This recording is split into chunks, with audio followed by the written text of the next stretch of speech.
आप देख रहे हैं पीबीएन न्यूज। मैं हूं शब। पीबीएन न्यूज में अब वक्त हो चुका है दिन भर की कुछ खास खबरों पे नजर डालने का। तो आइए देखते हैं क्या है आज की खास खबर। गौरीगंज विधानसभा सीट जो अमेठी जिले का राजनीतिक हॉटस्पॉट मानी जाती है, एक बार फिर सुर्खियों में है।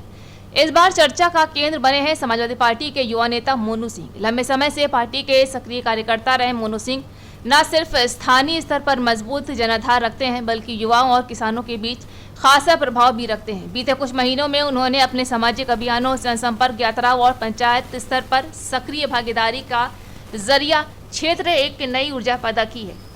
जनता के बीच उनका बढ़ता जनाधार और लोकप्रियता इस ओर इशारा कर रही है कि यदि पार्टी उन्हें टिकट देती है तो मुकाबला एक तरफा नहीं होगा। लेकिन अब सबकी नजरें टिकी हैं। जी हाँ, समाजवादी पार्टी के राष्ट्रीय अध्यक्ष अखिलेश यादव पर, जिनके एक इशारे पर मोनू सिंह का सियासी सफर नई ऊंचाइयों को छू सकता है। पार्टी के सूत्रों के मुताबिक हाल ही में लखनऊ में हुई एक बैठक में मोनू सिंह के नाम पर गंभीरता से चर्चा हुई है। हालांकि टिकट को लेकर अभी कोई आधिकारिक घोषणा नहीं हुई है, लेकिन स्थानीय कार्यकर्ताओं में उत्साह साफ देखा जा सकता है। मोनू सिंह को लेकर जोश सिर्फ पार्टी कार्यकर्ताओं में नहीं बल्कि आम मतदाताओं में भी दिख रहा है। खासकर युवा वोटर उन्हें एक ऐसे चेहरे के रूप में देख रहे हैं जो परिवर्तन की बात करता है, जमीन से जुड़ा है और क्षेत्रीय समस्याओं को लेकर मुखर भी है। दूसरी ओर सपा के पुराने नेताओं और संभावित दावेदारों में हलचल तेज हो गई है, क्योंकि मोनू सिंह का उभार सीधे सीधे उनके ग्रामीणों समीकरणों को चुनौती दे रहा है। इस बीच ये चर्चा है कि पार्टी नेतृत्व क्षेत्र के जातीय समीकरण, स्थानीय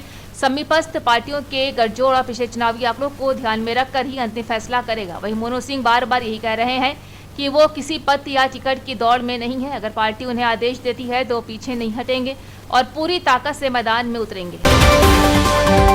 लखनऊ में आधी रात पुलिस और गौकशों के बीच मुठभेड़ हो गई, जहां पुलिस को चेकिंग करते देख 4 गौकश भागने लगे।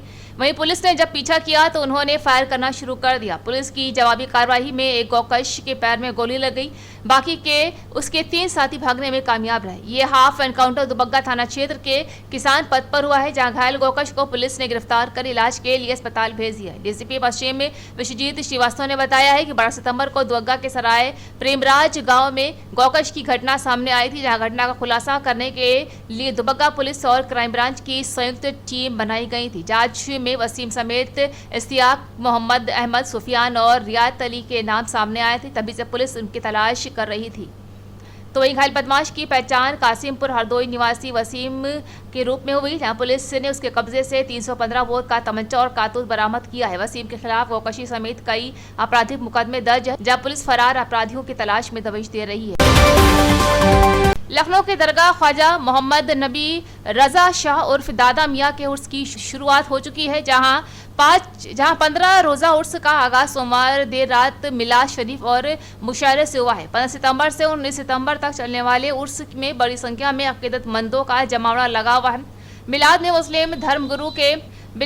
मुस्लिम धर्मगुरुओं ने उर्स के उद्देश्य और दादा मियाँ के संदेश पर चर्चा की। बता दें कि मुफ्ती इरफान मियाँ फिरंगी महली ने मिलाद की महफिल के समापन पर दुआ की। उन्होंने बताया है कि दादा मियाँ के दरगाह पर विगत कई दशक से आ रहे हैं। हर वर्ष यहाँ पर अकीदतमंदों की संख्या बढ़ी हुई मिलती है, जहाँ बढ़ती भीड़ में से स्पष्ट होता है कि दादा मियाँ का संदेश लोगों तक पहुँच रहा है। हमने जो दादा मियाँ से संबंधित किताबें पढ़ी हैं, उसमें सबसे बड़ा अधिक लोगों को जोड़ने पर जोर दिया गया है। समाज को बेहतर बनाने में सूफी संतों का बहुत बड़ा योगदान रहा है। जहाँ भारत देश के किसी भी कोने में चले जाइए, आप हर जगह सूफी संतों की दरगाह मिलेगी।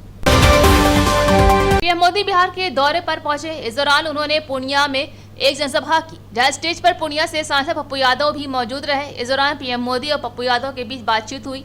बातचीत के दौरान दोनों नेताओं को हंसते हुए देखा गया। आप भी देखिए इस वीडियो में। उसके बाद पप्पू यादव ने अपनी प्रतिक्रिया दी है। आइए जानते हैं उनका क्या कहना है।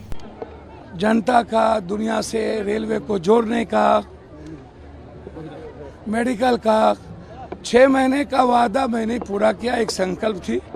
अब मैंने एक हाईटेक इंटरनेशनल एयरपोर्ट मैंने आग्रह किया है। मैंने कहा विशेष आप हाईकोर्ट बेंच दे दो पूर्णिया को, आप उपराजधानी पूर्णिया का मैंने डिमांड किया। मैंने जीएसटी जो मखान पर और तिलकुट पर लगाया है, मैंने उसको ख़त्म करने का आग्रह किया है।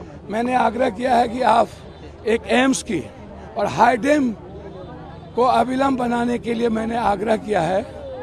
मैंने कहा विकास में आपका सहयोग यदि रहेगा तो हम विकास के लिए आपको धन्यवाद देंगे। सीमांचल की जनता कोसी की जनता की जीत है। आप आए, आपका अभिवादन कर रहे हैं, बहुत मुबारकबाद कर रहे हैं। हाईकोर्ट की भी मांग रही है पप्पू यादव जी। मैंने उठाया तो हाईकोर्ट का बेंच मैंने कह दिया बहुत दिन हमारी लड़ाई साफ है।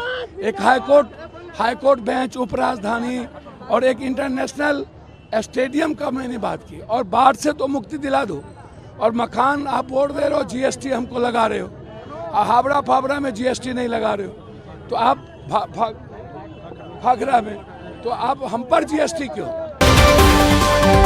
अखिलेश यादव ने बीजेपी सरकार के खिलाफ बड़ा हमला बोला है। हाल ही में कानपुर में अखिलेश दुबे नाम के व्यक्ति के लगातार सुर्खियों में रहने को लेकर सपा प्रमुख ने कई गंभीर आरोप लगाए। उन्होंने कहा है कि प्रदेश की सत्ता में बैठे लोग सीएम आवास में गुपचुप समझौते कर रहे हैं, जो आम जनता और लोकतंत्र को खतरा है। ये नया दौर चल रहा है, नई तरह की चीजें चल रही हैं, आपको भी नहीं पता होगा।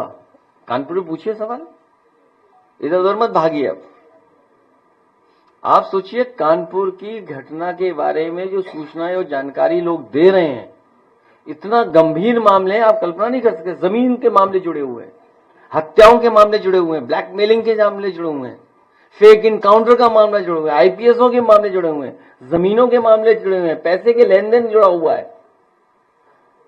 एक अगर वहीं कार्रवाई हो जाए तो इसकी सरकार की पूरी पोल खुल जाएगी। तो ये थी आज दिन भर की खास खबर। ताजा खबरों की अपडेट के लिए जुड़े रहिए हमारे साथ पीबीएन न्यूज पर।